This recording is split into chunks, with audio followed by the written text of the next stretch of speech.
Happy.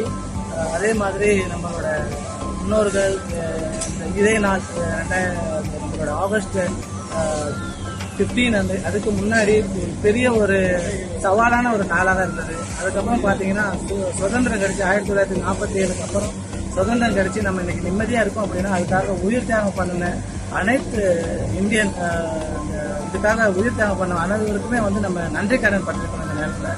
So வெளி நம்ம ஒரு பெரிய ஒரு பாக்கியசாலியாக தான் நான் பார்க்குறேன். Thank you so much. And உங்களை ஹானர் பண்ணதுக்காகவே நம்ம PM குரூப்போட the sales and the operation manager please to the office. Dear most